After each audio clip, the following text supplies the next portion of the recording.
When we stand in the principles and we know where we want to go, we have the power and the will within our souls. We will choose who our friends will be, and we identify our enemies. We hold the keys to a new reality. Let us share the truth of our history. Acknowledge what we've done and feel the greatness from which we've come. Remember that a fruit never falls far from its tree. So like our ancestors, we must control our destiny.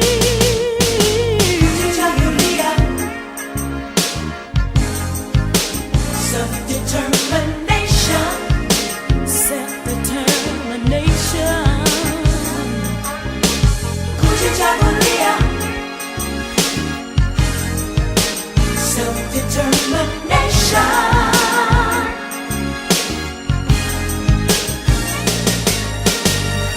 So as we educate our children, tell the truth. Let us always think about the millions who gave before and sacrificed their lives so that our mighty people would survive.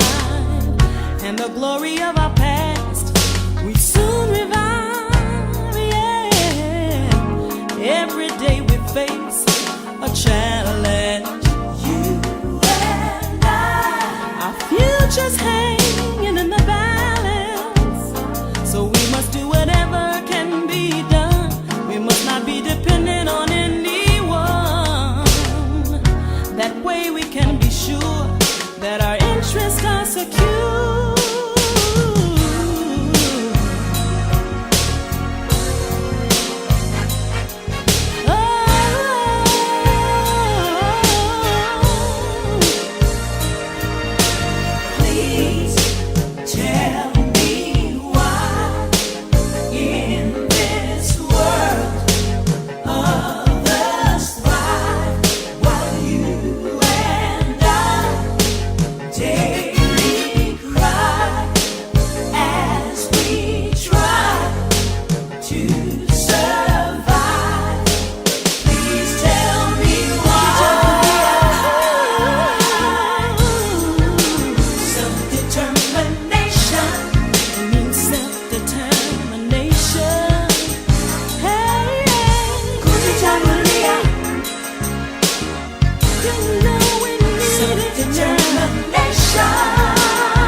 Hello, everybody. Greetings, greetings, greetings. You should now be able to hear us. I see the audio indicator moving, so I think that means you can hear me. So hello. Hello, Miriam. Hello, Fadl, watching on Periscope. My name is Onyesanu. This is the Pan-African Film Series. I have with me my comrade, Monica.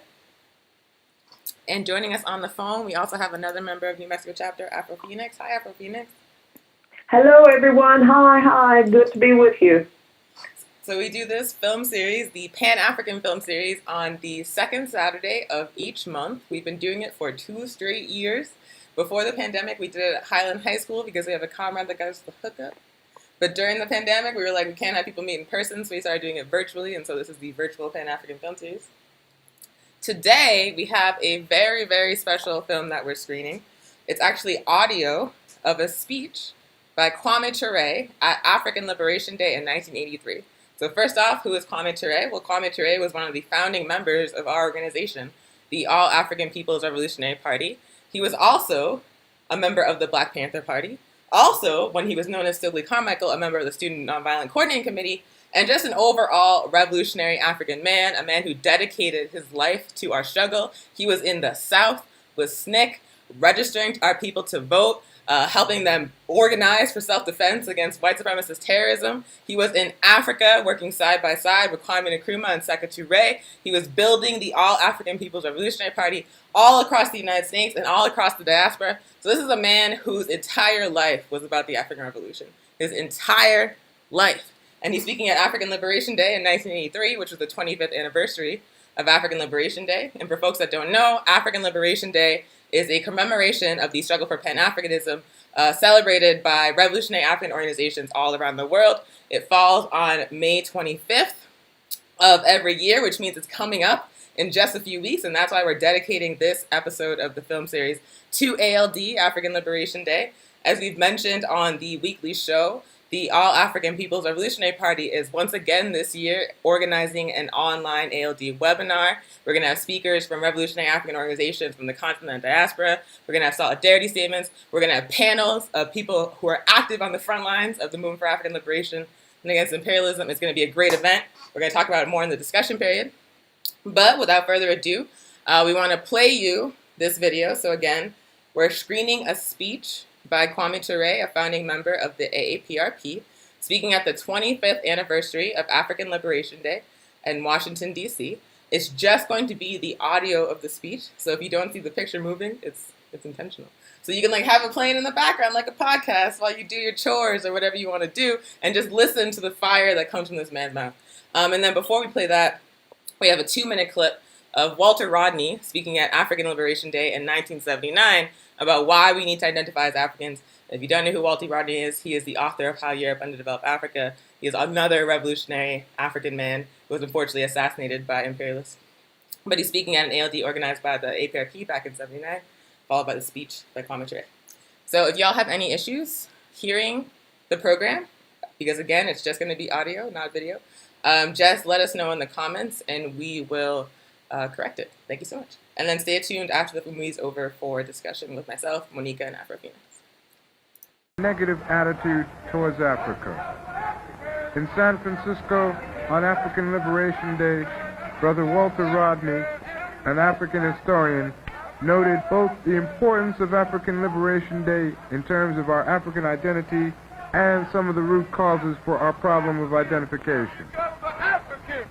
I have met brothers and sisters who say that their mother tongue, quote unquote, is French, Spanish, Dutch, Portuguese, as well as English, which we speak.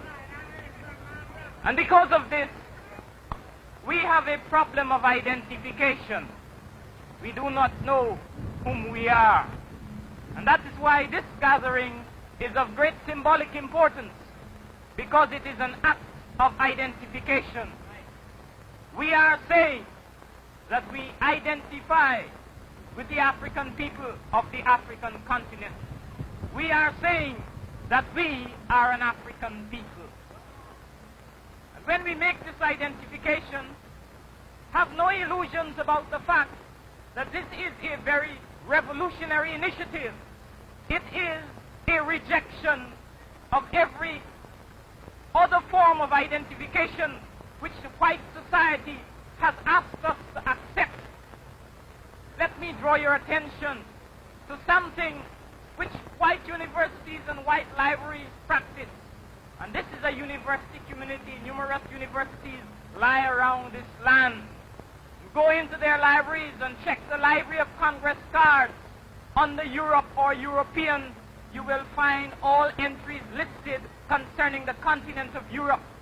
You will also find entries listed about Europeans in East Africa, Europeans in North Africa, Europeans in Asia and Australia. Look under the Chinese, you will find entries listed not only for mainland China, but for Malaysia and for the Chinese in North America.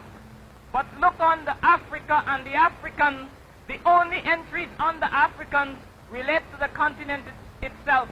There are no entries on the Africans overseas. There is no such category.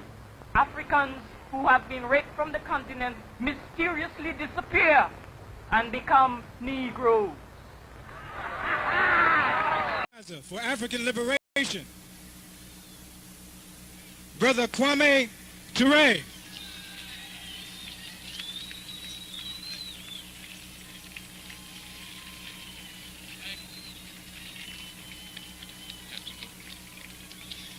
Africans, we come to greet you on behalf of the All-African People's Revolutionary Party.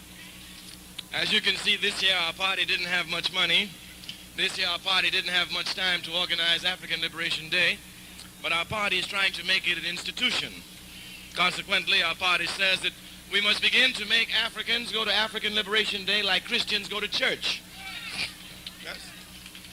A Christian goes to church every Sunday. A conscious Christian goes to church every Sunday. And going to church is not a big thing for a Christian. Consequently, going to African Liberation Day should not be a big thing for Africans. On the contrary, Africans know, just like Christians know they should go to church, Africans must know they must go to African Liberation Day. Our party has every intention of making African Liberation Day an institution. It's an institution necessary to make our people become responsible. President Sekou Ture, leader of the African Revolution, says, "The gravest crime any individual can commit is the crime of irresponsibility." Everywhere we've been made an irresponsible people by the enemy. The capitalist system makes us lazy. The capitalist system feeds us commercials and makes us live on commercials. The capitalist system gives us drugs. Everywhere it makes us irresponsible to our people. We must become responsible to our people. And the only way we can become responsible to our people is to understand our people's struggle, understand the forces that are opposed to our people's struggle, and come to fight with these struggles to make our people free. Our people are going to be free. Of this, there isn't the slightest question. In order to be free, one must control both the material and the immaterial aspect of life. A man cannot be free if he controls only the material aspect of his life.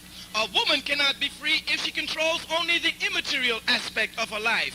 In order to be free, we must control both the material and the immaterial aspect of our lives. For example, a man may have enough power, physical power, to force me to be a slave. That is to say, he may have guns, he may have whips, and he may have the institutions of his society which bring chaos to my society and force me to work as a slave, to pick cotton. But even though this man may force me to be a slave for 400 years, he will never force me to accept slavery in my mind as a way of life.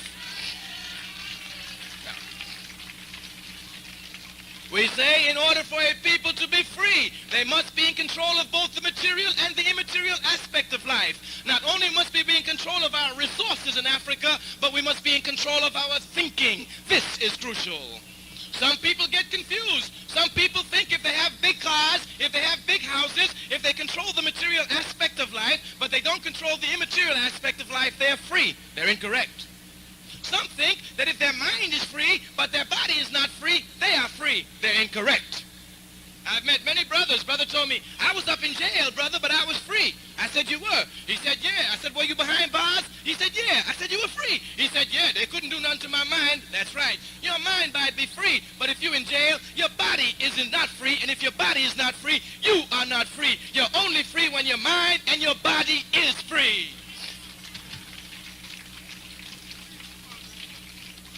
Our struggle then is to control not only the material aspect, but the immaterial aspect of life. We must be very clear here. We must be crucial clear here. We must know the difference between reform and revolution. The All-African People's Revolutionary Party is not a reform party. We are a revolutionary party. Consequently, you cannot judge the All-African People's Revolutionary Party by reform standards. If you do, you make a mistake. You cannot even judge a Christian by Muslim standards.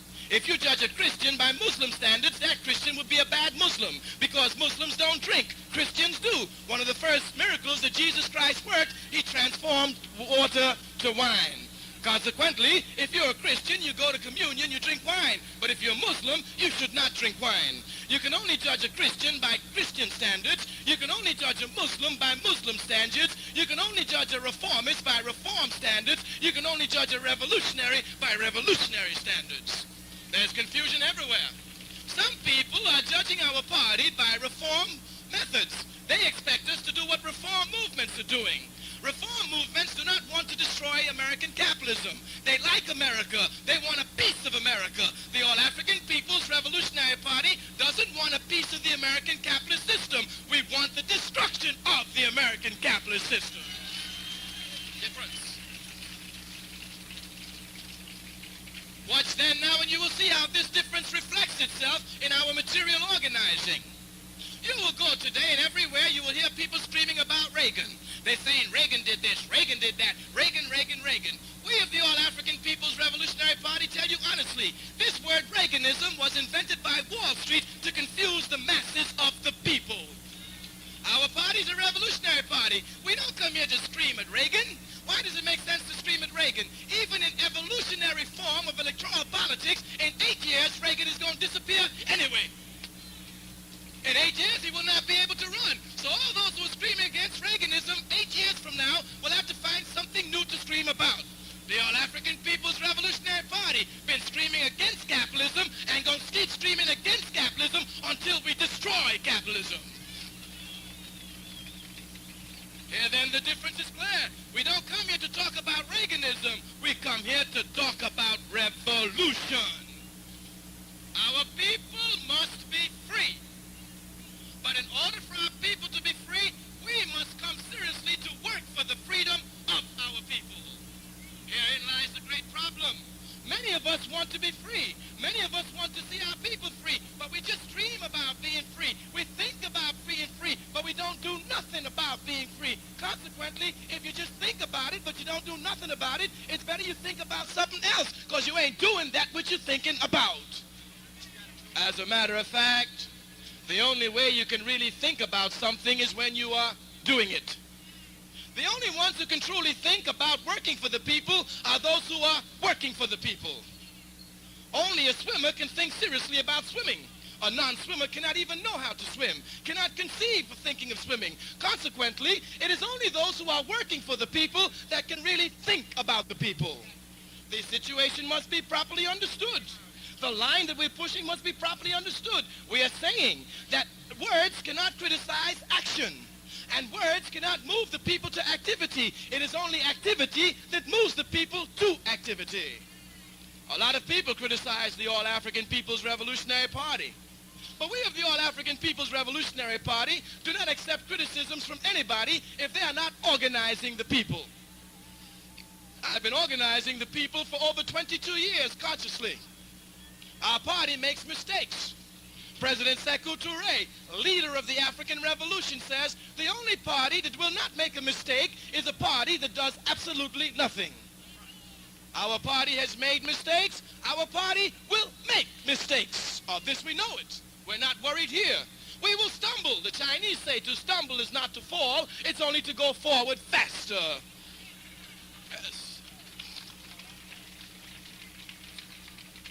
But we want to make it clear. With the mistakes our party makes, our party cannot be criticized by anyone except those who are actively organizing our people. If you are not organizing our people and you think you're criticizing the party, you have no valid criticism of the party. Can someone who's a swimmer listen to the criticism of someone who's never got into water? No. Only a swimmer can criticize a swimmer. Only someone who's doing something can make criticism. Consequently, those who are not organizing the people are totally incapable of making any criticism about our party at all. We want it to be clear here. Some people say, all your party do is African Liberation Day. That's all they do. Every year they do this one thing. If that's all we do, they should be happy because that which we do is positive. And when someone's doing something positive, you don't criticize them. On the contrary, you encourage them. All those who attack our party are reactionary. And their line and basis is clear here. Anyone looking at how disorganized our people is, how can you come to seriously criticize someone who's trying to organize the people? No. Here your criticism is reactionary. 97% of the masses of our people do not belong to any organization fighting for the people. Listen to it very carefully. Understand it properly. 97% of the masses of our people do not belong to any organization fighting for our people. And if you would look at America, we need to be more organized than any other ethnic group in America. This problem will only be solved when we ourselves come now to deal with it. Our party has taken a task upon its shoulder. Our party says our people are politically illiterate. Our party says our people are politically illiterate. And if a people are politically illiterate and you want the people to be involved in politics, you must eliminate, you must liquidate political illiteracy. You must make the people politically literate. Our people are totally politically illiterate. Go all up and down the streets of the major communities in our country, in this country. Go over the world where we don't have a revolutionary regime educating the people. The people know absolutely nothing about colonialism. They know nothing about neocolonialism. They know nothing about Zionism. They know nothing about socialism. They know nothing about imperialism. And these are the forces that control our very lives everywhere. Let me give you an example. American imperialism, especially since World War II, has everywhere been fighting against socialism, military, politically, and diplomatically. American imperialism since World War II has been fighting everywhere against socialism, and American imperialism since World War II everywhere has been defeated by socialism, whether it be political, military, or diplomatic. In 1952, American capitalism went to fight in Korea. The reason they went to fight in Korea was to stop socialism. They said Kim Il-sung, the great, wise, and courageous leader of North Vietnam, was a socialist, a communist, and they must stop him. They went. They took thousands of our fathers. They take thousands of our older brothers. And our fathers and older brothers died in Korea, 10,000 miles to die in the Atlantic Ocean for nothing other than a dying British imperialist system. He needs political education, too. Of course.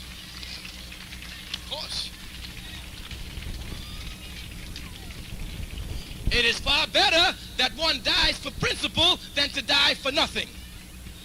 Clearly, those young men in Britain, if they had any sense, they should tell Margaret Thatcher, the Roman Empire has fallen. The British Empire has also fallen. Margaret Thatcher doesn't know it. Consequently, they must now come out and refuse to go to Argentina to fight for British imperialism. They must refuse. It's better that they be shot in Britain for not going to Argentina than to go to Argentina and die in the water for nothing. Political education is necessary. It is only through political education that revolution struggle can not only be waged, but more importantly can be maintained and sustained to its logical conclusion. We said American imperialism went to Korea. It went to stop Kim Il-sung. Today, 30 years later, after they went to Korea, not only is Kim Il-sung still alive, but North Korea is stronger today than it was 30 years later, and South Korea is weaker today than it was 30 years ago. Korea is going to be socialist, every inch of it. We say capitalism wasn't satisfied with that. Karl Marx correctly says that capitalism comes into the world with its jaws dripping with blood. This capitalist system wasn't satisfied in Korea. It left Korea and went to Vietnam. But the heroic people of Vietnam, before the eyes of the entire world, defeated American imperialism. Glory to these great fighters. American imperialism is still not satisfied in Vietnam. Just recently it went to Angola with a reactionary mercenary force named UNITA. But there in Angola, UNITA has been defeated. MPLA is in power and socialism is being constructed in Angola. Defeat for American imperialism. We say everywhere it goes it's been defeated. Look at Cuba. Since 1960, under the liberal John F. Kennedy, when they waged the Bay of Pigs invasion against Cuba, the CIA, these pigs of pigs, have been doing everything to destroy Fidel Castro. Today, 20 years later, Castro is more loved and more respected by true fighters and those who love humanity all over the world than ever before. On the contrary, go anywhere in the world and you will find millions of people who would consider it a great honor to strip bare their chest and take the bullets that the CIA CIA are aiming for Fidel Castro. Cuba is stronger. And not only is Cuba stronger, Nicaragua, El Salvador, Guatemala, everywhere is rising up against America, and more defeat is in store for American imperialism.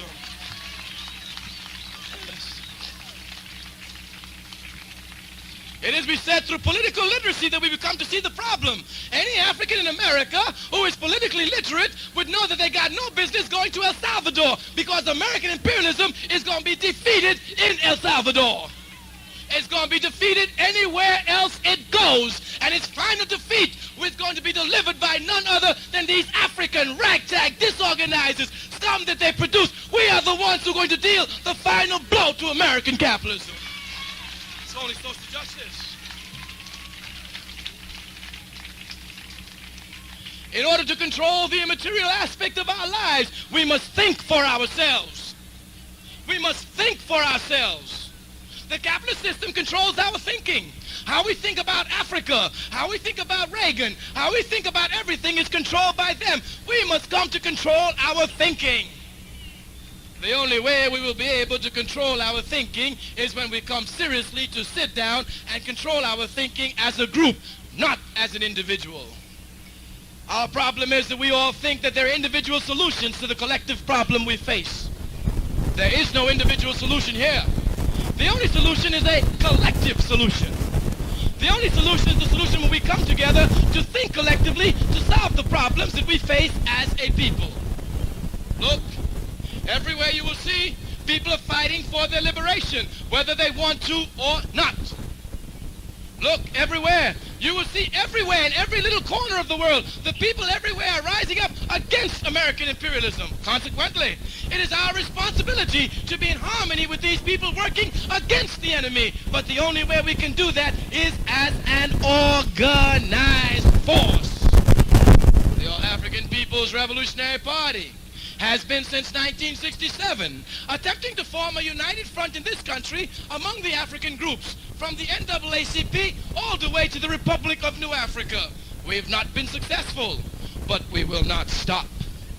We are determined to organize the masses of our people.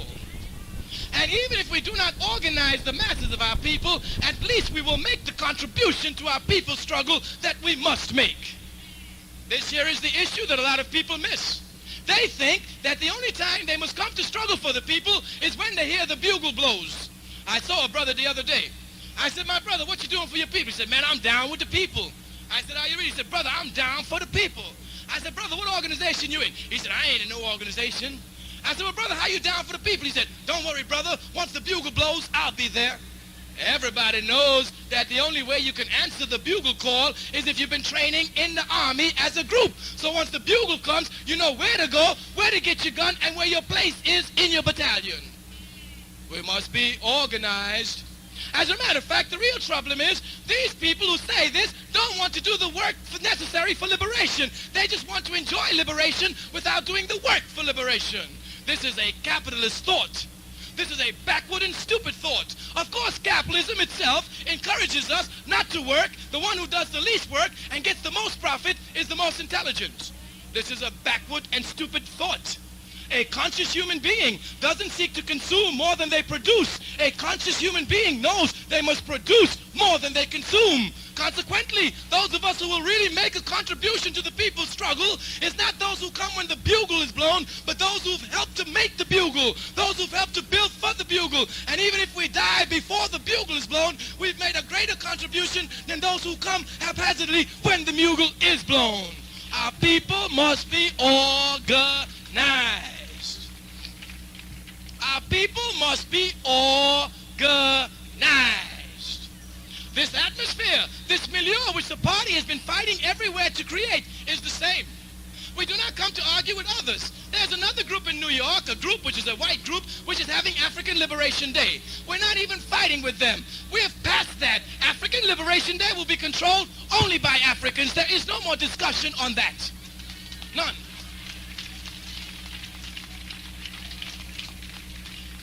They say that our party don't share the platforms with any other group in America. They're correct. The only group that gets a chance to get on this platform are revolutionary groups. If you're not revolutionary, you're not getting on our platform.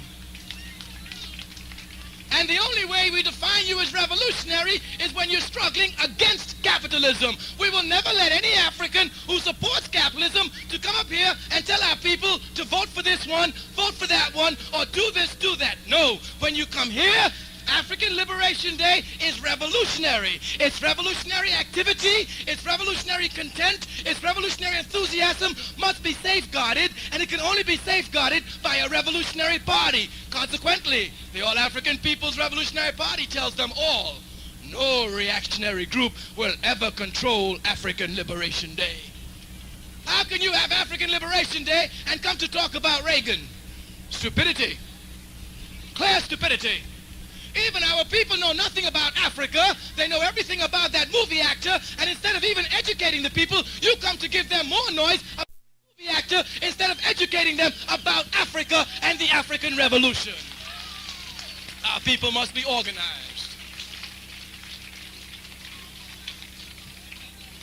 The All-African People's Revolutionary Party next year is going to have African Liberation Day. African Liberation Day is 25 years old. Those who don't know the history don't know it, but those who do know it respect it and pay homage to it. African Liberation Day has been celebrated in Russia. African Liberation Day has been celebrated in China.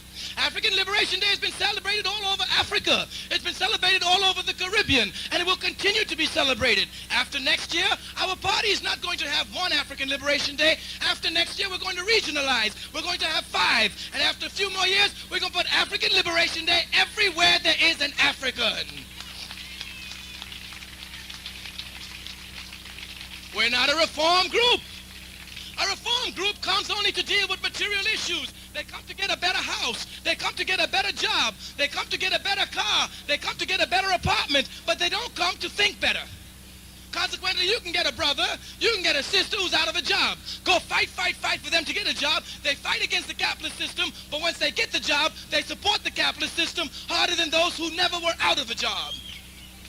Here, we don't just come to fight for a better job. We don't just come to fight for a better house. We come to fight for a better position where our people in a collective manner will be able to fight for our liberation scientifically. Our people must be organized. In our party, in order to help our sisters, our party has created the All-African Women's Revolutionary Union. Our party is a struggling party. We know that the weapon in struggle is organization. If one doesn't have organization, one cannot effectively struggle. You can even see it from the history of the 1960s in this country. The civil rights movement under the human rights struggle in the 60s, while spontaneous, had organizations to guide them even if they were temporary. Every time the people rise up to fight, they rise up in an organized manner, not in an individual manner. Look, the problem is clear. Come to Washington, D.C. Go to Los Angeles. Go to Chicago. You can go there on any Friday or Saturday night. Go into the African community. You will see the police terrorize us. They will beat us. The rest of us will stand there with our hands on our back, our heads down, and look, we'll do nothing. The police will scream at us, insult us, beat us up. We'll act like a sheep and do nothing. But one day, the police makes a mistake and shoots somebody at the wrong time, and everybody gets up at the same time and goes against the police. Yes. This movement of our people must be organized and made conscious. This movement of our people must be organized and made conscious. We say, in order to fight, you must have weapons. And the weapon here is organization. Consequently, since our party really wants the liberation of our people, we're not putting anybody up to fight against anybody until we make weapons. You cannot fight an army without weapons. You may not fight the army with the same weapons it has, but you must have weapons.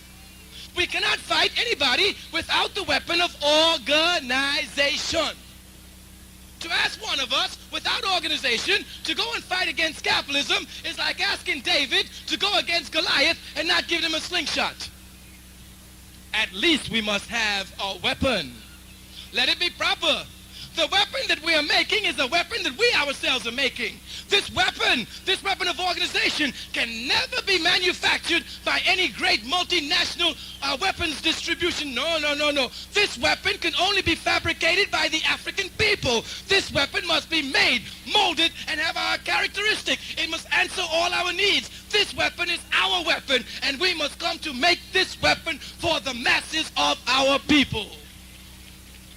Frantz Fanon, a great Pan-Africanist, Frantz Fanon, one of the greatest Pan-Africanists, and we must repeat Pan-Africanist, because every time you hear about Frantz Fanon, nobody calls him a Pan-Africanist. But if you know anything about Fanon, you know Fanon was nothing but a Pan-Africanist. Frantz Fanon, a great Pan-Africanist, said, every generation must find out what its mission is, either fulfill it or betray it. If I'm not able to defeat capitalism, at least I must build a weapon and pass that weapon on to my daughter so my daughter can use that weapon to defeat the enemy. The weapon is organization. The weapon is organization. We want to explain a little bit about the organization which we speak. In our party, the organization about which we speak is an organization which becomes central in your life. Have you ever seen a Christian who is truly a Christian? Everything in his life revolves around Christianity. As a matter of fact, when you do something good and he wants to thank you, he says, God bless you. When anything happens, he said, that's the way God wanted it. Have you ever seen a good Muslim, a religious Muslim? Anything that happens, that's the way Allah wanted it. As a matter of fact, even when the Muslim greets you, he greets you with religious slogans. Peace be unto you in the name of Allah. Yes. When we become revolutionary, revolution must become central in our lives. Just like for the Christian, everything must be subjugated to the principle of Christianity, so too for the revolutionary, everything must be subjugated to the principles of the revolution. And all African People's Revolutionary Party cannot be a sometimes revolutionary. Even when working underground, he's always a revolutionary. Even when disguising himself before the enemy, he's always a revolutionary and conducting revolutionary activity. Those who are in our party must come to understand that the party must become central in our lives. Some of us go to work-study circles and we leave the party there. When we come back in the house, the party's not in the house. You're not building a revolutionary movement. The party must be in your house. The party must be in your bedroom. The party must be in your bathroom. The party must be in your car. Wherever you are, you must be the embodiment, the perfect instrument of a militant, a party organizer for the All African People's Revolutionary Party. We say the struggle for our people's liberation must become central in our lives. We say the struggle for the people's liberation must become central in our lives. Just like the Christian will do everything to pick up nickels and dimes to build a church, so too we must do everything to pick up nickels and dimes to help the party. Just like the Christian, before doing everything, tells you why you must believe in God, so too before doing everything, we must tell the people why they have a necessity to struggle for their people. Our people will only be organized when we do it. We want to tell you something. We of the All African People's Revolutionary Party will never get tired of trying to organize our people. Never. Never. Just like the Christian never gets tired of going to church. Just like the Muslim never gets tired of praying 5 times a day. So those of us who truly care about our people will never get tired of calling our people to organize, organize, organize, organize, organize. Just like the Christian prays to go to church, just like the Muslim prays, so too we will pray to our people. People organize, people organize, people organize. Individuals, those of you who recognize your responsibility, come forward. Go to the party. Forward. Go to the party's table where you see us recruiting. Come, sign your name. Help us organize our people. Do not do like they did in Germany. Do not try to wait until it's too late. Because here, the people are going to win, and those who are late are only going to be left out. Our people must be organized. Forward. Go to the party's table where you see us recruiting. Come, sign your name. Help us organize our people. Do not do like they did in Germany. Do not try to wait until it's too late. Because here, the people are going to win, and those who are late are only going to be left out. Our people must be organized. Come to African Liberation Day. Come, join the party. Work for your people. If you don't join our party, join another organization. We want to create a milieu in our community when every brother, every sister we see automatically know through political education that they must be in an organization fighting for the people. My sister, did you hear what I said? I'm saying that every time you see a brother, the first thing that brother should be able to tell you is, brother, I'm a member of the Nation of Islam. Brother, I'm a member of the NAACP. Brother, I'm a member of the Urban League. My sister, I'm a member of the Republic of New Africa. My brother, I'm a member of whatever. But anytime you find a brother or a sister who cannot tell you which organization they belong to fighting for the people, this individual needs political education. Missionaries, white missionaries can leave America and go to Africa to Christianize us. Why can't we who are revolutionary come to revolutionize the masses of our people right here? White Christians will go everywhere and tell someone who's never heard of Jesus Christ of the need to fall down before Jesus Christ.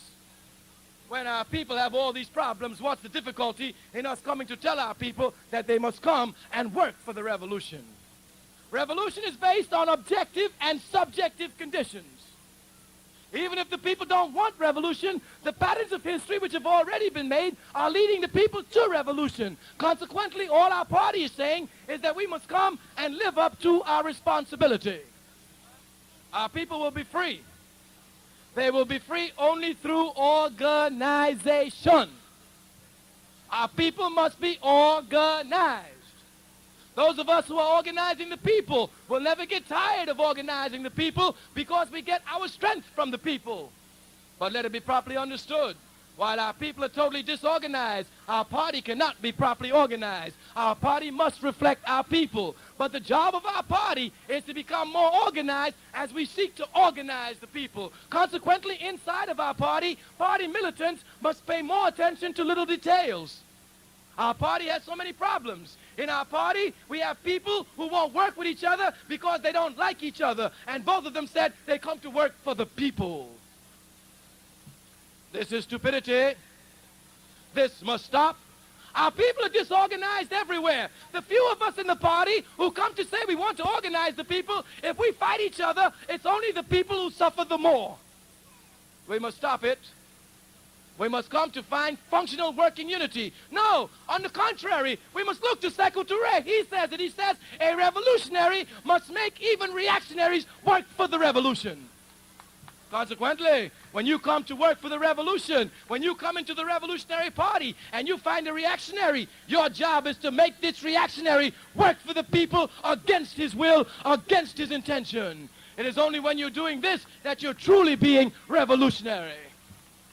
All those in the party must come to understand, anytime we hear about somebody not working with somebody because they don't like somebody, or somebody messing up something because they don't talk to somebody, that person will be held seriously accountable for sabotaging the party and the efforts of the masses of the people. We must work with each other. It is out of nothing that we must create something. It is out of the scum left over by capitalism that we must build socialism. This is what Lenin tells us, and he is correct. We must come and take from our people, those who have no understanding of organization, and by constant political education and proper example, show them the need for organization. We must conclude. Before we do, we leave you by a quote made by the All-African Women's Revolutionary Union. Our sisters say, organize as an example, and your example will organize others. Organize as an example, and your example will organize others. Organize as an example, and your example will organize others. You want to help our people? Organize. Ready for the revolution. Negative attitude towards Africa. In San Francisco, on African Liberation Day, Brother Walter Rodney, an African historian, noted both the importance of African Liberation Day in terms of our African identity and some of the root causes for our problem of identification. I have met brothers and sisters who say that their The mother importance of tongue, African Liberation Day in terms of our African identity and some of the root causes for our problem of identification. Who's I have audio? met brothers and You gotta turn your. There you go. Hello, hi everybody. Welcome back. Welcome back. Welcome back. Thank y'all for watching, for staying tuned in. Let me know if you have any issues hearing or seeing us. I guess if you had issues hearing us, you couldn't see that. You would hear that. But anyway, so that was, again, a speech by Kwame Toure, one of the founding members of the All African People's Revolutionary Party, at African Liberation Day celebration in Washington, D.C. in 1983. It was the 25th anniversary of African Liberation Day, and he was giving a keynote speech at that ALD organized by the APRP. So it was a fiery, wide-ranging speech. It was about 45 minutes long. He covered Ronald Reagan. He covered Margaret Thatcher. He covered imperialism. He covered the need for us to organize. It was a very comprehensive speech, and also very, agitating, and also really got to, the essence of what we are about as an organization, the All African People's Revolutionary Party. So let's get into it. Monica and Afro Phoenix, did y'all have initial thoughts about that really great speech? I just know that I was this Afro-Phoenix. I was very, very aroused and inspired, and he's dynamo, just dropping gems of wisdom. Every word he used, every word. Yeah, I agree with Afro Phoenix. I just in just reflecting and listening to the keynote and the words, it's more than words. The reason why it was so powerful is because he lived it, right? He lived it, he believed in it, he continued the work of our people, and that's what we do.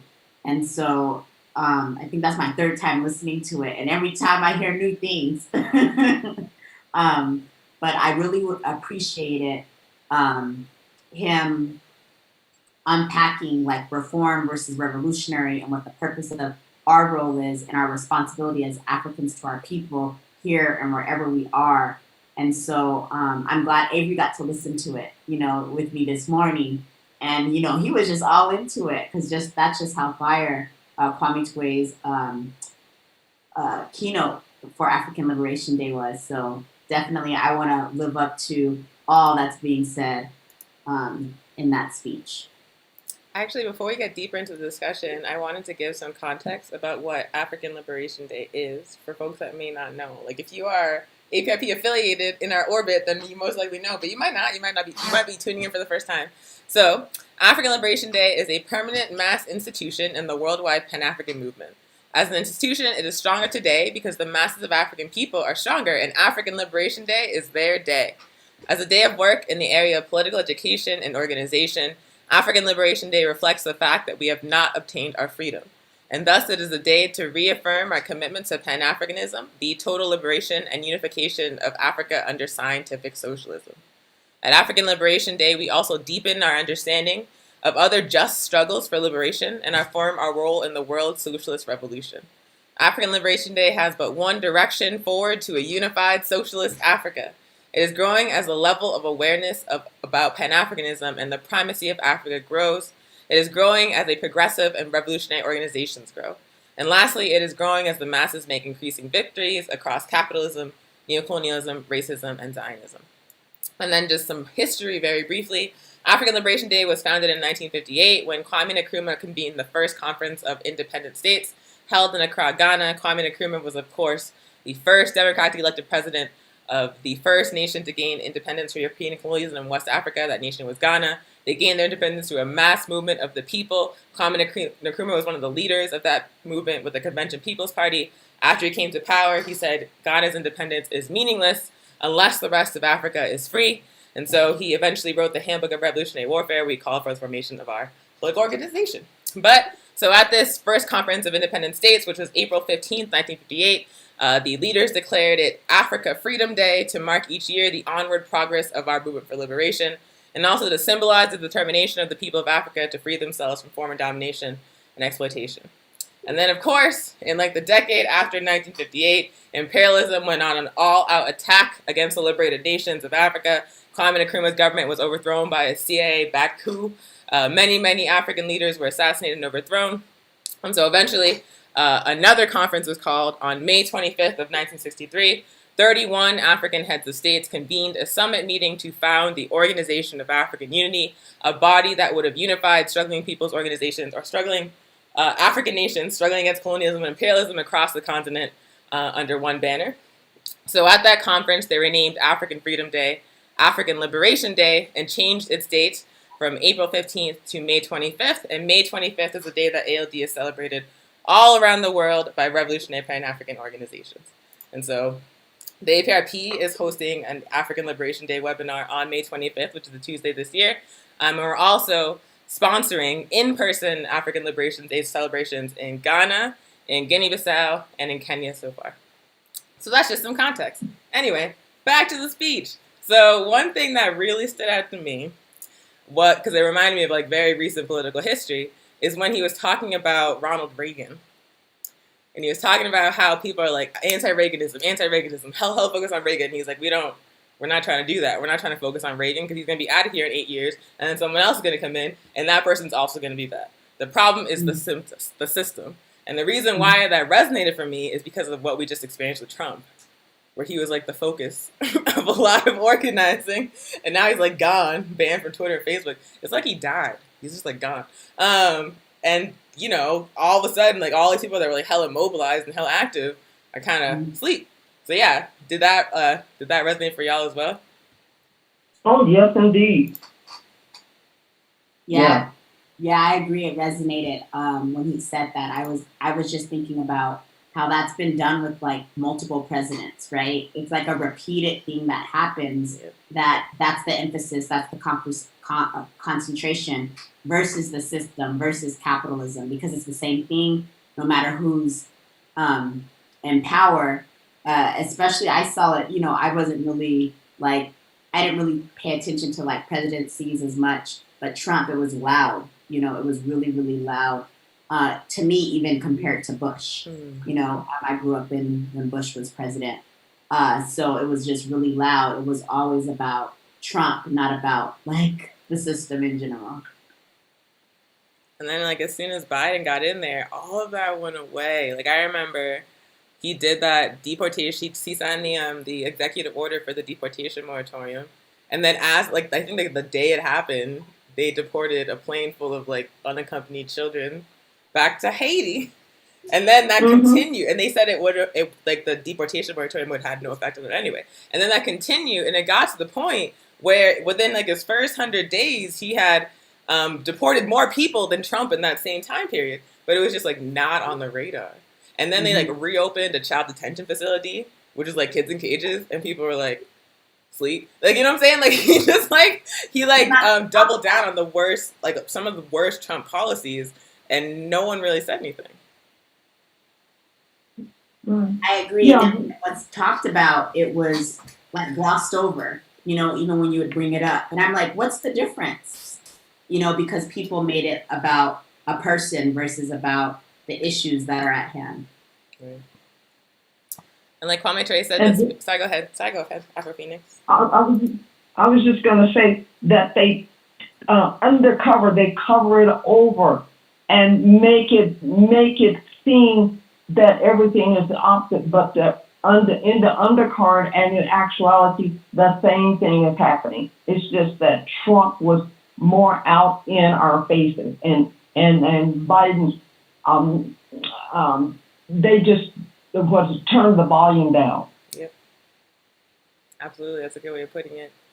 And I also see like someone saying in the chat, Black liberals use radical language to get our folks to vote for Biden, and it really kind of underscores how different Kwame Toure, but also like the APRP, because the APRP made Kwame Toure, how different Kwame Toure is from like most of what the people that call themselves our leaders now, who are like complimenting Biden, talking about good job, talking about first 100 days, like he's the most progressive president in history, saying he could be the next like Lyndon Johnson. Meanwhile, Lyndon Johnson's like hella racist. But basically people are grading Biden on a curve, it feels like basically just like ignoring all of the incredibly negative things that he's doing in favor of propping up this image. And it's not just like Europeans doing it, it's like African liberals. And Kwame Toure was very, very clear on the fact that there could not be a good U.S. president that the system itself was set up for the U.S. to continue to be an empire, to continue invading countries, to continue exploiting resources. And so understanding that, it doesn't matter who's at the top of it, the fundamental nature of the place does not change. It's going to remain an empire. It's going to remain a world looter, like a barbaric force on the world stage, regardless of who's in power. It doesn't matter if they say things in a nicer way. Mm-hmm. Right. One of the concepts that I really, I guess, resonated to was that when Kwame Toure was saying the greatest crime is irresponsibility towards our people, and that you can't criticize anybody unless you're organized. And that was the overriding theme throughout this entire speech is organization.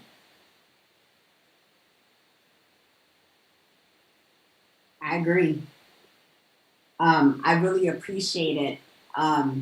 It's really interesting, because, like my spiritual beliefs growing up, like in Christianity, and we talk about like, what's your weapon and your weapon of prayer, and like how he made the very same metaphor of like, if you're part of an organization, like, what's your weapon? Your weapon is organizing. How do you dismantle it? It's organizing.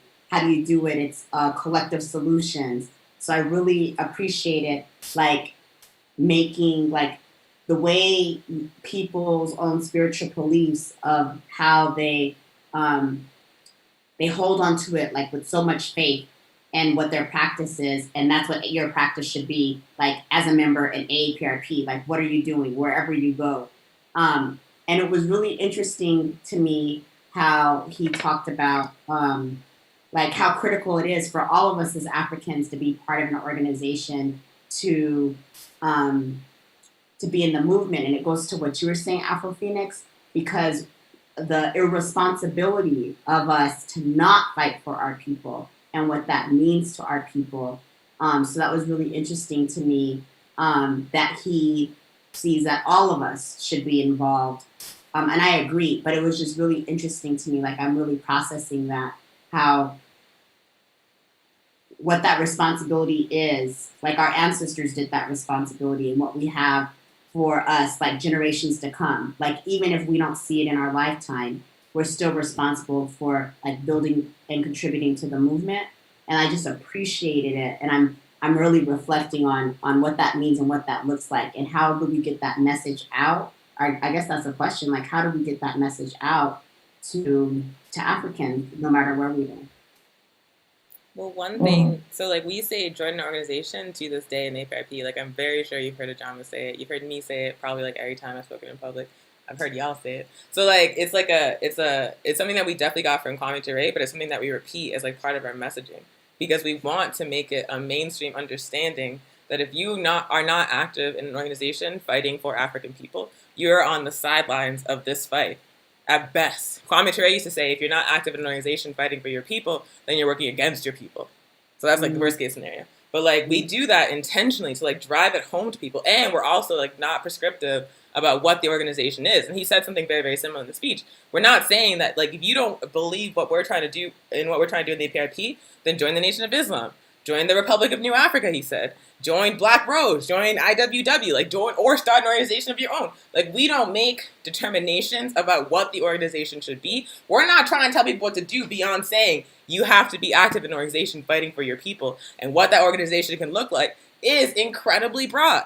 And despite the fact that we are intentional with that messaging to say any organization just start building collectively, it's still a very controversial thing to say. like people get mad when you say join an organization, or we say the other part is like if the organization you don't want to see doesn't exist, like build it. People get mad at that too. You get mad at that too. Like they're like, don't tell me what to do, or like I don't need to do that. Like I'm somehow the exception. I'm going to single-handedly overthrow capitalism by myself. Like people that because we've been like indoctrinated into so much individualism, which is a consequence of capitalism, people are extremely resistant nowadays to the idea of working collectively with other people. Like when you dig into it, it's like a fundamental lack of trust in other human beings, it's also like a very intense and deep-seated individualism. But it makes people like respond very poorly to that messaging, and we say it anyway. I agree. When I think about, go ahead, Afro Phoenix. No, you go ahead. I'll hold.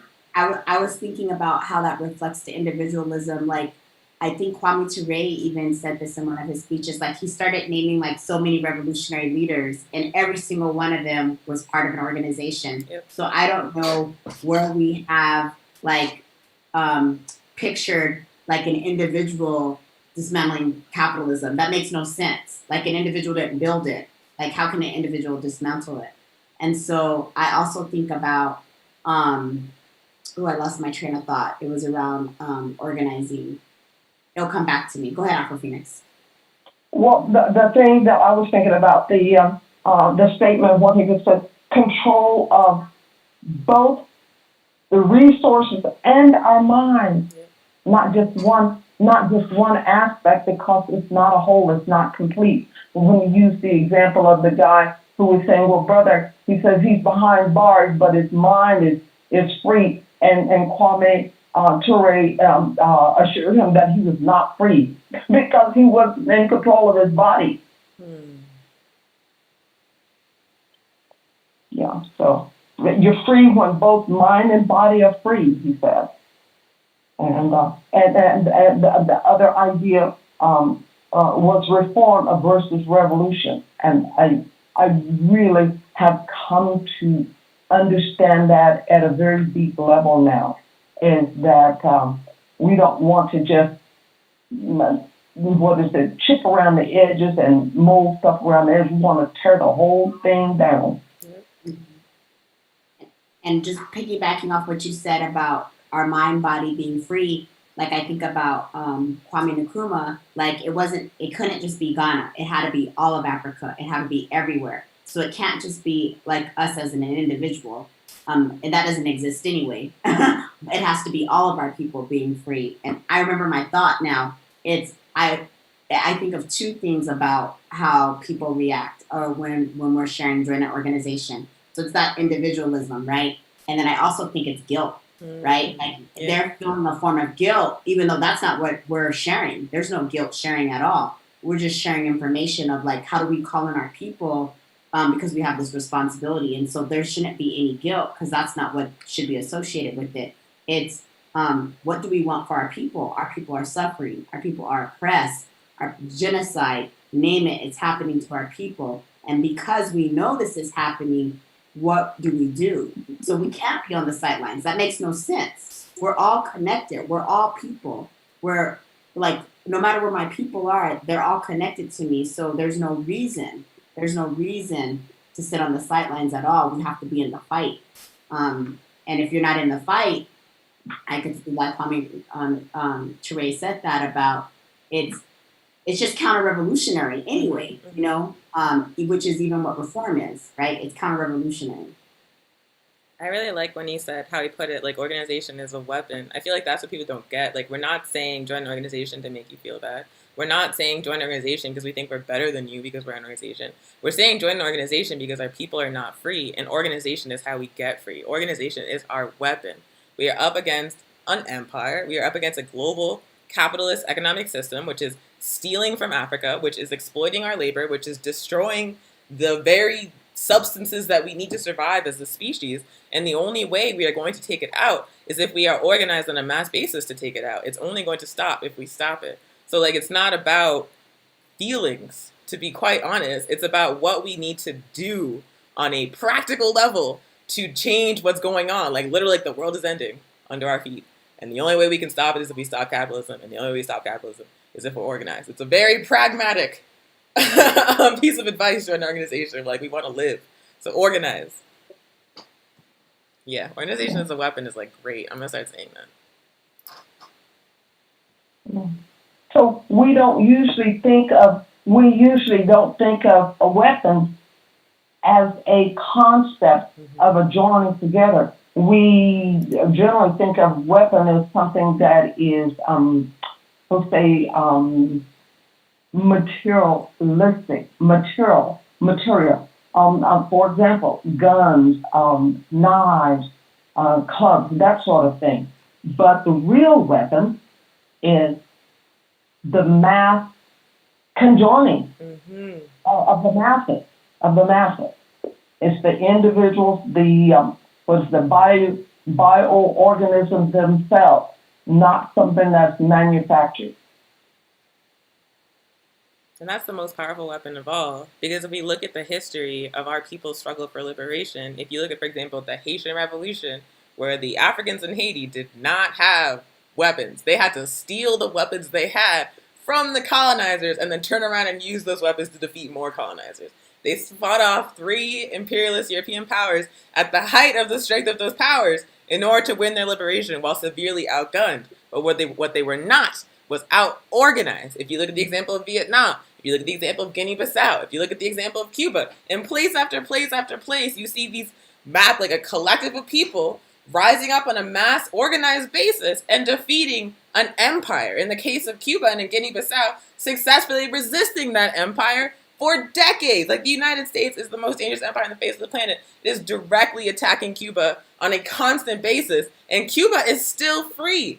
You know why? Because Cuba is organized. So when we think about, I feel like thinking about a weapon, like organization as a weapon, and expanding our idea of what weapon means from like beyond like commodities is really important. Because yeah, like we're taught that a weapon is a gun, a weapon is a knife, but there's a lot of guns and a lot of knives in our communities, and we're not winning. So clearly that's not the deciding factor. We're very disorganized. That's why we're not winning. Yeah, we got to get it together. And and when I think about Haiti, not only were they outgunned, they were outnumbered, right? And we're not outnumbered. We're just disorganized. And so if we got organized, imagine where our people will be. Imagine what liberation will actually manifest. It would be here. And that's what we get with being organized and joining an organization. Like, that's what we get. We're going to get it. Like, and it's going to happen. Like, it's going to happen, and they know it, which is why I think somebody made that comment about also like Black liberals, right?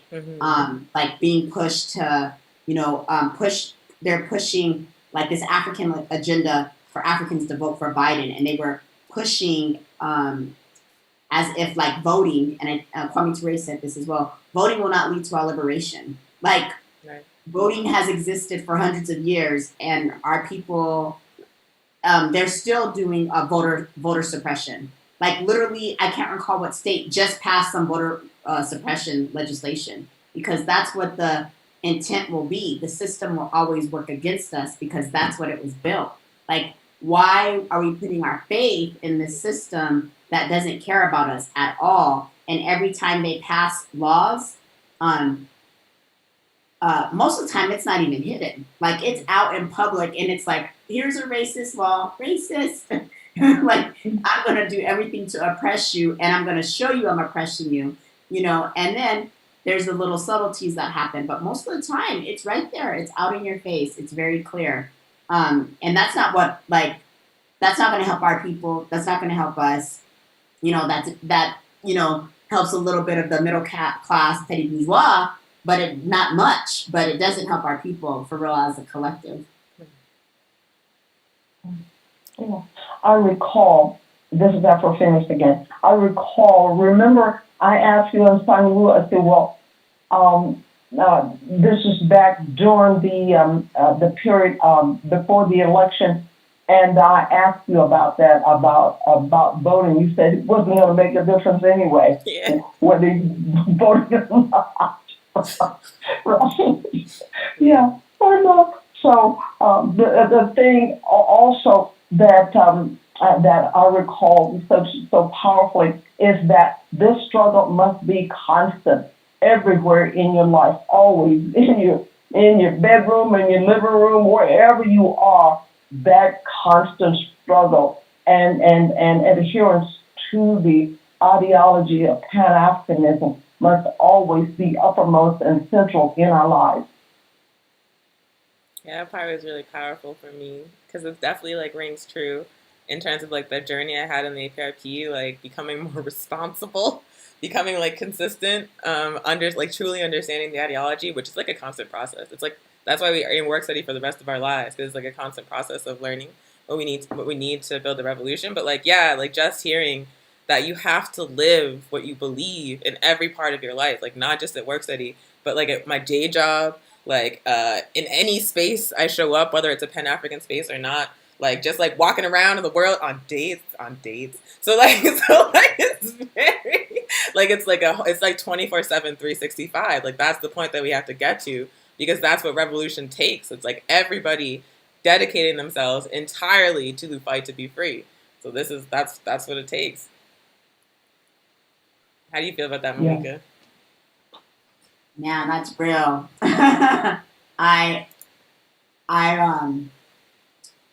I think about like my job now, and we've been able to like talk about a lot of these things like capitalism, white supremacy, and I'm like, yes, and I can't turn it off. Mm-hmm. I don't know how to turn it off. And I think before I joined the AAPRP, no, not I think, I know, before I joined the AAPRP, I was navigating spaces, right?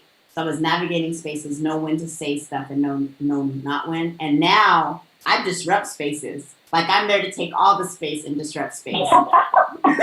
And I just don't know how to turn it off, you know? I do definitely have to like disrupt and think about my words, right? But like in spaces that I'm going to, like I honestly don't want to sit at the table. Like I want to disrupt it. I want to disrupt it all because it doesn't do our people benefit. It doesn't do our community any benefit. And so I'm definitely trying to like embody that more. And the more I do political education, the more I understand the historical context, the more I also understand like the subjects more. And so that was a question I was thinking about is, like, I wonder, like, what does political education look like to bring people along? Like, where, not, because I think there's different entry points for different people, right? And so, like, I'm just curious on, I'm trying to even think about, like, me, like, what brought me along, because I have to, like, really reflect on that. But I wonder, like, what's those different entry points to help people come in to understand why political education is important and why joining an organization is important, regardless of what the organization is. Like, what are some of your thoughts on that, on Sabu, about bringing people in, building up political education? Because, like, that's what's critical, is it has to be both, right? It has to be, like in an organization, you're not doing political education, you're not decolonizing, you're not unpacking, you're not like cultivating your learning. Yeah, I think it has to be very creative and very flexible, and there has to be like multiple entry points, like you said. Like for example, like we do 4th of July every year, and it's basically like a cookout in the park. It's very family friendly. It's as accessible as possible. We put it in like the communities that we're trying to reach. We'll have like speakers. We'll have childcare. We'll have hot dogs on the grill and like vegan options. I think one time we had a massage chair, and then we'll also have like a flag burning, and we'll also have speakers talking about imperialism in plain language, talking about why we need to be socialist in plain language, talking about workers' power. So like you're creating a space that's like as open to the people you're trying to reach as possible, from like the babies to the grandmas, but you're also politicizing that space. And so that's something that we do very well in the APRP. Also, other things like, we have the work study process, which is literally just like reading books together and then talking about them. And it's like half like study group, half like group therapy. And in that way, it's like almost like a safe space where you're like developing your analysis. And it's also like its own space separate from like the constant capitalist indoctrination. Then we have like the show. Then we have things like Hood Communist. Then we have like the individual like meetings that we have where we can inject a PE component, and you're like trying to get people to like talk to each other. So I think that you have to be extremely diverse in the way that you like create political education, and it becomes easier to be more creative the more knowledge you have, or like the more set you feel in your beliefs, I guess. So I don't know if that answers the question, but I found myself like less focused on like talking at people and more focused on like setting like a baseline level of understanding, and then letting people like talk to each other, like creating containers for conversations about revolutionary things is like a big focus, PE focus for me right now. So yeah. I appreciate that. Like when you said politicizing the space. Yeah. And And that's like the meeting people where they are and having so many diverse spaces. Like we have that in the garden now. Yeah. And so I just really appreciate like that like deep analysis of it can look like anything. Yes. So at any organization, when you're doing political education, like with the community, thinking about what that looks like, as long as it's politicizing the space and it's creating community to plant those seeds, have those conversations, and they're just not conversating. They're conversating with everybody that's in that space. Yes. So you're building like collective consciousness by talking about. You're kicking it together for 4th of July, and then you're talking about like our people weren't free, they're still not free. So I appreciate that politicizing the space. Every space. Every space. That's what I do. I'll make it weird. I even did on dates. I'm just very upfront. So yeah, did you have any thoughts, Afro Phoenix? Yeah, well, I was thinking about, and I'll just want to expound and add on to what Monique was saying, is that just using the community garden as an example, is that the way that the members are out there, in alliance with other organizations, like the Red Nation, all the different organizations that you all are doing. And I'm constantly amazed at what you do. I really am. When do they get any sleep or rest? It seems like it's like you're just like going all the time. Yeah. So you're super people as far as I'm concerned. You're also a super person. You call the elders every Thursday, and you make sure that you hear back. Yeah. Well, that's the little thing that I can do, with where I am. And with my limitations, and so that's the way I feel that that I can help pick up a little bit of the work. Is that I can do this without having to be out there, what you all are doing. But I really do take the word to heart and the things that I'm learning. That in directions I'd never thought of before. Just learning about the true past experience of our people that I never knew about before, because my understanding of what I had learned in the public school system was nothing, absolutely nothing. Yeah. And so. When you were talking about that, Afro Phoenix, you reminded me of like we all play a role in the revolution. Like all of us play a role, and we bring our gifts, our skills, and ideas, and we all learn from one another, right? We learn from our elders, we learn from the children, we learn from each other, and so like we all play a role, and that's the other. We all play a role, and we're also able to like grow, like in our leadership skills. We're able to grow our weapon of organization, and so that's one thing I appreciate, and so. Because we're in a pandemic and we know that COVID-19 has impacted our elders very differently. Your role looks different right now, but your role is a really critical role of reaching out to our elders to make sure that we're able to provide the elder care packages. So I just wanted to share that your role is critical to the work of the organization. Yeah.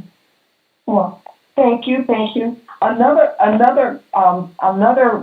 concept was that he says that the only way that to make mistakes in an organization is to do nothing. Yes. To do nothing. He's quoting and when you stumble, the way to fall is fall forward faster. I like that analogy. The stumble is to fall forward faster. I like that too. Yeah.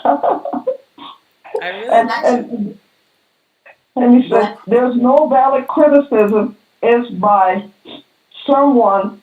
Now, if someone is doing organization and it's judged by revolutionary standards, not by a different standard. That he used the analogy is that a Christian standard cannot be compared to a Muslim standard. And so I guess that will also fall into the realm of reform versus revolution, to take it a step further. So you can't judge anybody's or any organization by some other organization standards. Yeah, I really appreciated that whole part of the speech where he's talking about, yeah, you can't, if you're not doing anything, then you have no say. Like, you don't get a judgment on how an organization is moving. If you yourself are not organizing, you are not a reliable narrator when it comes to what organizing strategy is going to work. And I feel like that's probably that's controversial to say now, because we have like a culture of critique. It's people that don't do anything, that they haven't built anything, they're not part of anything, they don't do anything, and they're like, you're doing that wrong. And you're just like, you did that from your couch? Like, what did he say? He's like, if you're not, what did he say? Can someone who is a swimmer listen to a criticism from someone who's never been in the water? No. Right. If you're not active in a revolutionary organization, then why should I trust your judgment about what a revolutionary organization should be doing? Like, I don't.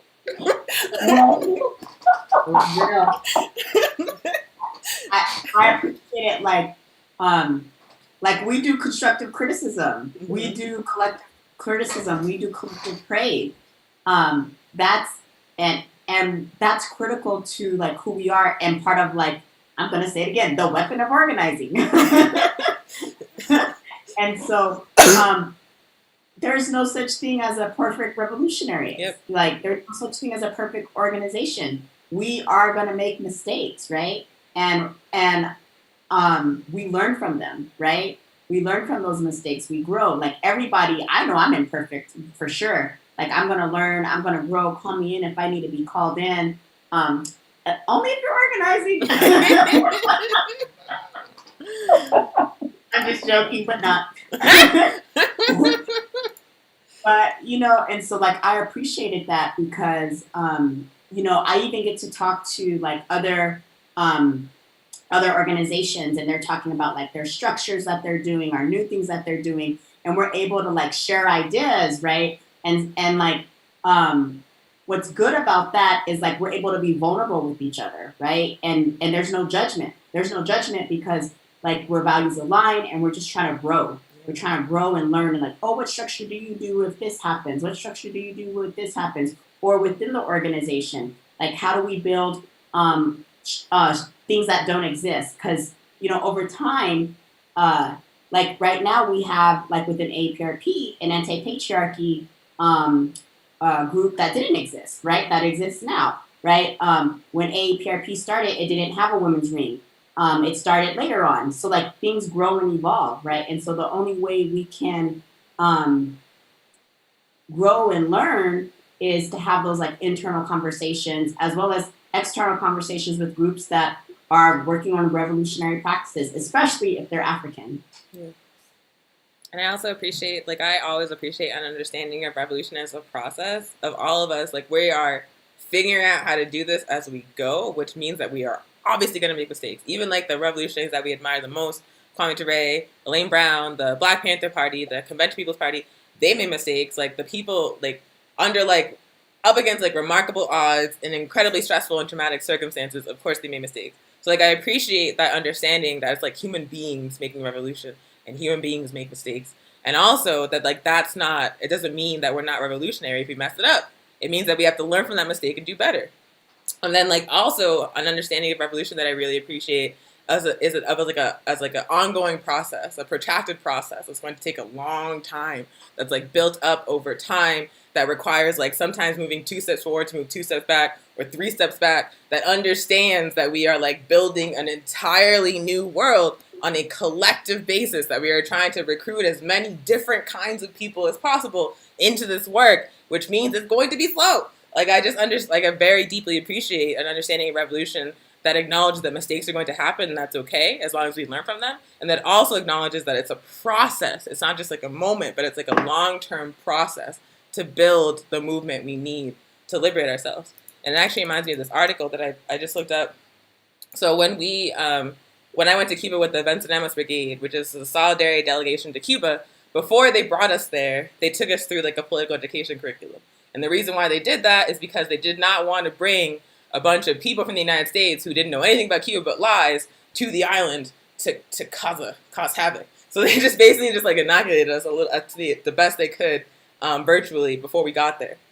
And so one of the articles they shared with us is this monthly review article called How to Visit a Socialist Country. And it's really going much deeper into the concepts we're talking about now, like understanding revolution as a process, understanding like what revolutionary criticism actually looks like, understanding like, you know, that mistakes don't make a country not socialist, don't make a country not revolutionary, and like understanding how to show up with like humility and with like a sense of solidarity so that people can like be vulnerable and build with you instead of coming to just like talk mess and like, you know, discount what people are doing. So I just really appreciate that article, and it's related to what we're talking about, so I put it in the chat. And also the next time it's my turn for World Geo, I'm picking this article. Nice. I want to read it. Me too. I'll share it in Slack. Yeah. The thing that another thought was that he says, Kwame Toure says that we, the African people, need to be more organized than any ethnic group. Is that our people, more of our people are politically illiterate. And I fall into that category too, because I was really, and you know, I'm not saying that I'm all encompassing now, but I'm learning little by little every day, is that how unaware I was, and being I'm being given more vision and insight and understanding about what being politically active is really about. Yeah. So fortunately, I think for me, it's because I do have, you know, a little bit of curiosity. And so that's why I was open to learning more. Remember when I first came over to the meetings over at Highland High School, because I really didn't know what was going on, but I was curious enough to come in and find out. And this, of course, was shortly before COVID happened.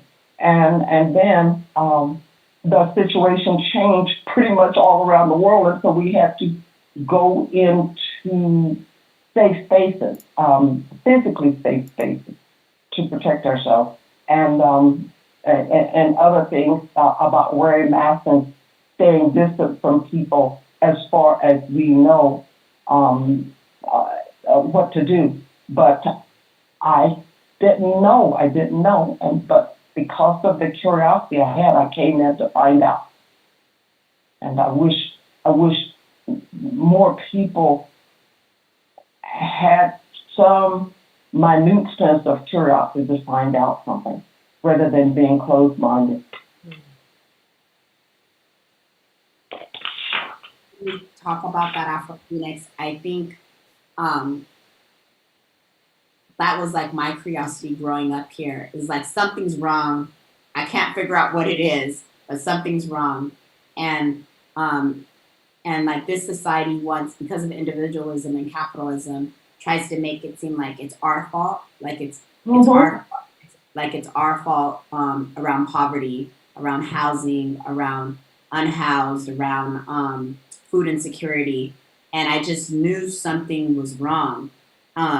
And that it wasn't it. And then being able to like go to like these types of learning spaces at an early age of 17 and like learn about systematic racism and learn like that curiosity is like something's wrong, and being able to like have a space to learn like, oh, this makes sense. And then AAPRP for me has been connecting it on an international lens as well as learning about imperialism. And it's like, oh, and it's like, and every time you learn more, you're able to like grow. This is why I appreciate work study and how you said, Onya Savu, that not only are we doing political education, but it's also a space for healing, because this stuff can be heavy to talk about, learn about this like most brutal empire that exists against our people, against all colonized folks, and it can be heavy. And so to have that space together to unpack and learn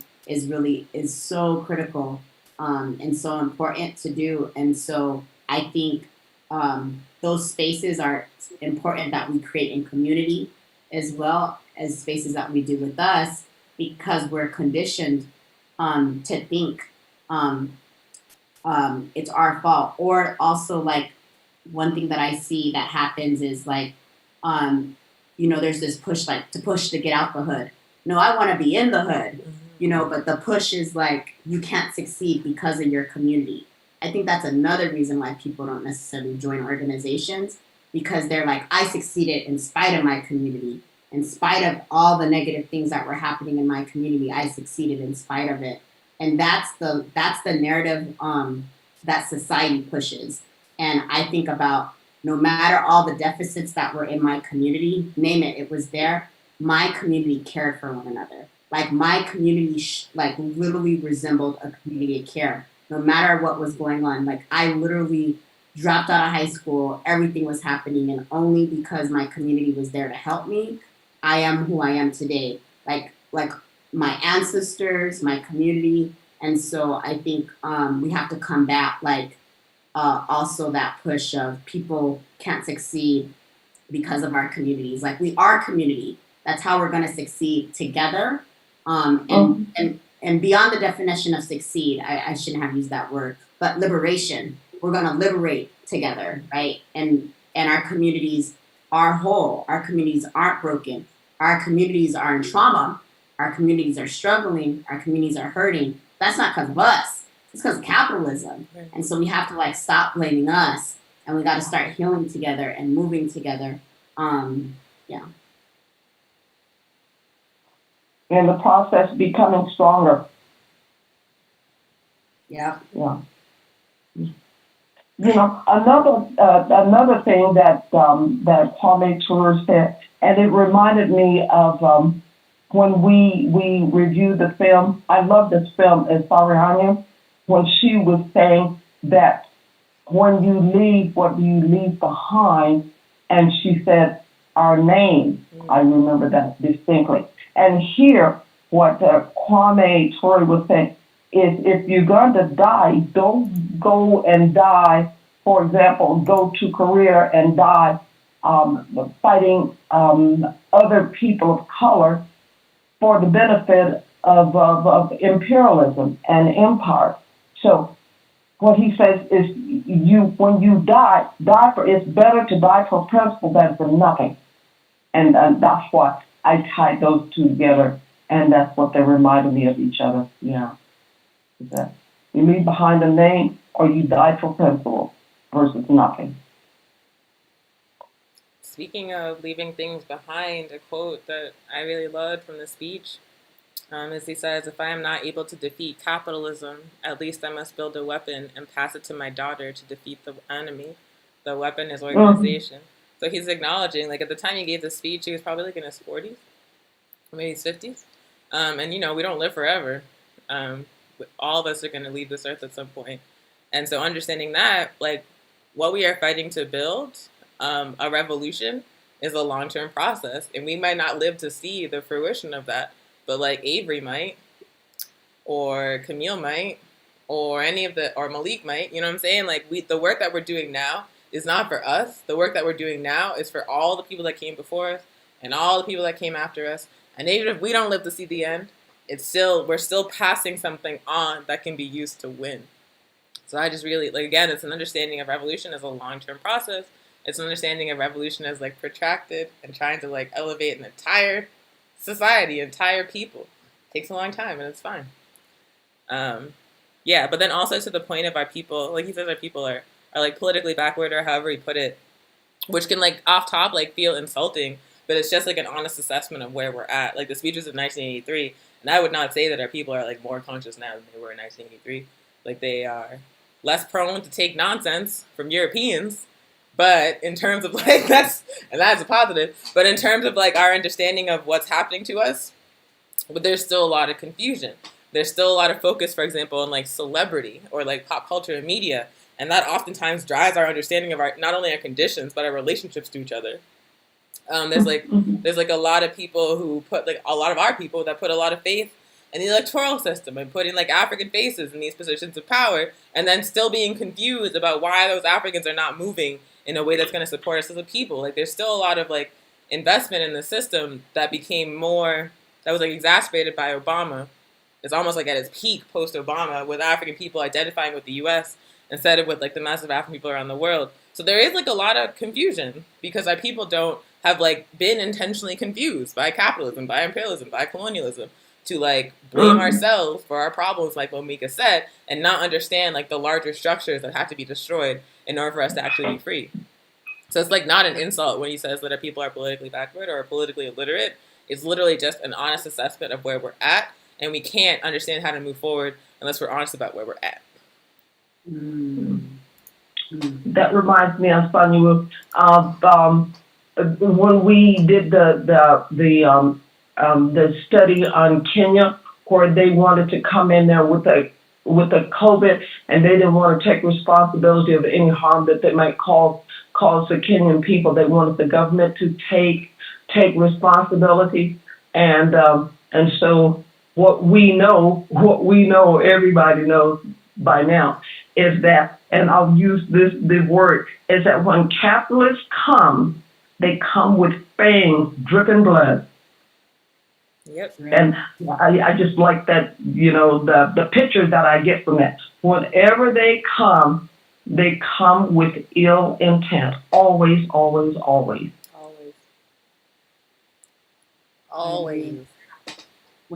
When you were just talking about, Anya Sabu, about us being, you said that not being necessarily politically conscious, I think about like also, I feel like more so than any time I've been hearing more about Black capitalism, right? Or people wanting to be millionaires and what that means and what that looks like, or like the Bitcoin. Like, I don't know if it's me, but I feel like I like see it and hear it all the time, more so than I've ever heard it. Yeah. And so, yeah, that like we have to build some consciousness, like Malcolm X said, we got to wake up the sleeping people. By the way, Malcolm X Day coming up, May 22nd, 4:30 to 9:30. We'll be having a flyer up there soon. But I just think about, we ain't taking stuff. And like that political education piece is missing. Yeah. And so that's why politicizing spaces is really critical in all that we do, no matter what environments we're in, right? Like I want my son to start talking about it. I want him to start talking about it in politicizing spaces where he's at as well. And so I'm really gonna like own that more, right? I'm gonna own that more and try to integrate that into embody what Kwame Toure said. Great. 24/7, 365, revolutionary. That's what we got to do. That's where we got to get to, which is a process. So it's 3:38, so we should start wrapping it up. So Afro Phoenix or Monica, do y'all have any closing thoughts about the video or anything we discussed today? Yeah, I like this one. It says that even with all the other organizations fighting against imperialism and capitalism, he says it would be the Pan-Africans who will deliver the final blow to imperialism. Yep. It's just facts. It's just facts. Capitalism cannot live without the exploitation of Africa.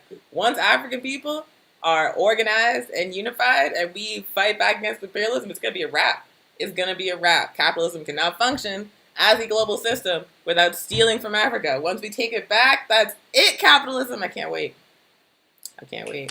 You're welcome, Earth. Do you have any closing thoughts, Monica? No, I appreciate Afro Phoenix sharing that. Good. I agree.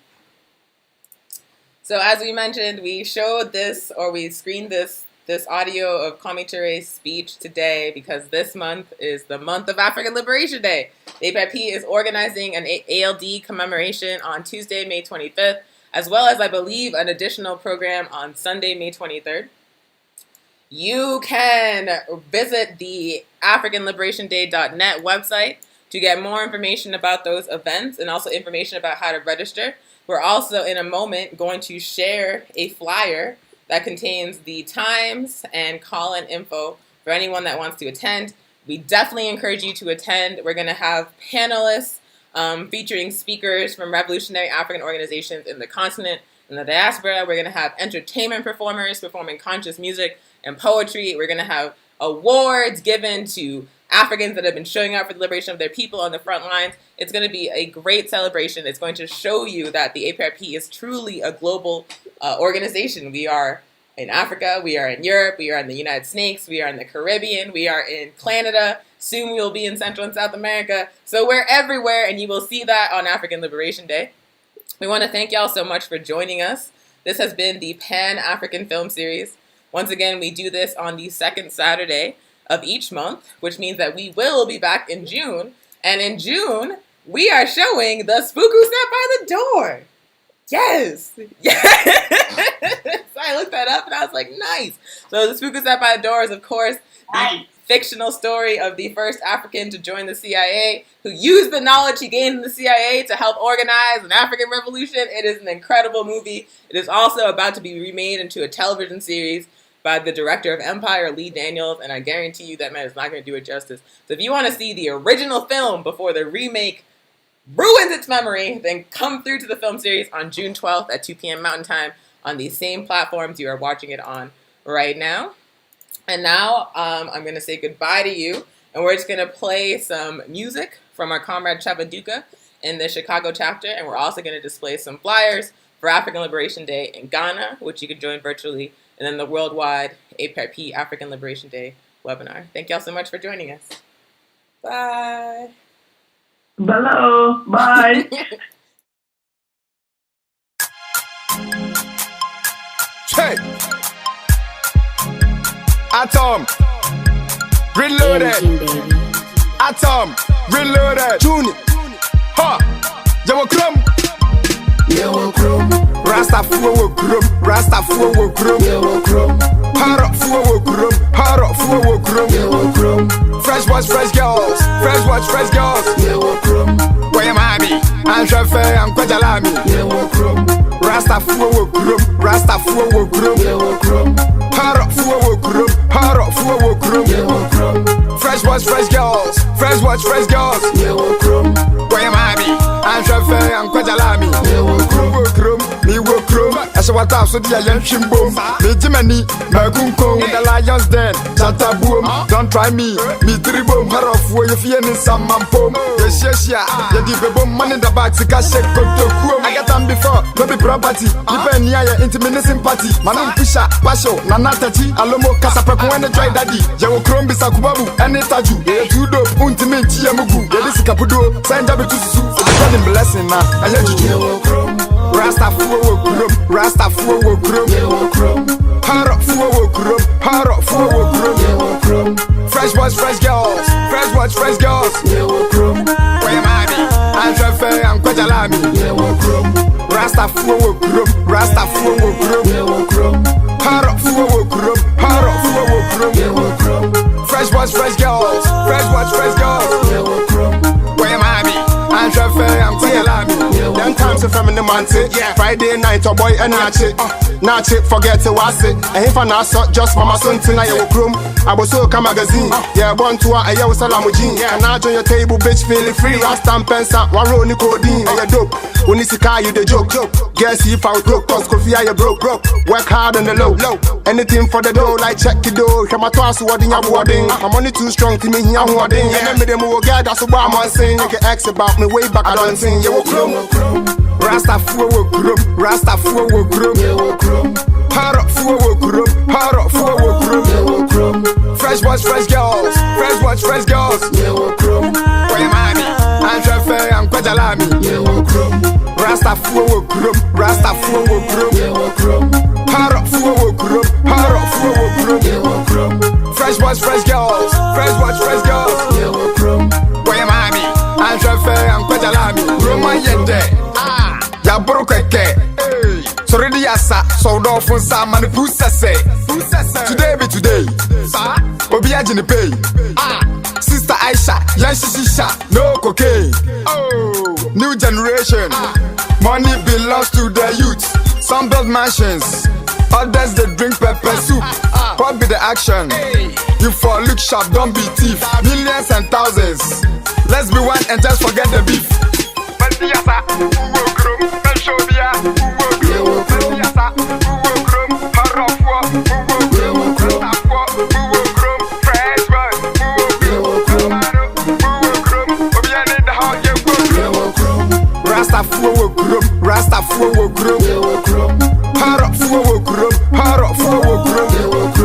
Fresh boys, fresh girls, fresh boys, fresh girls.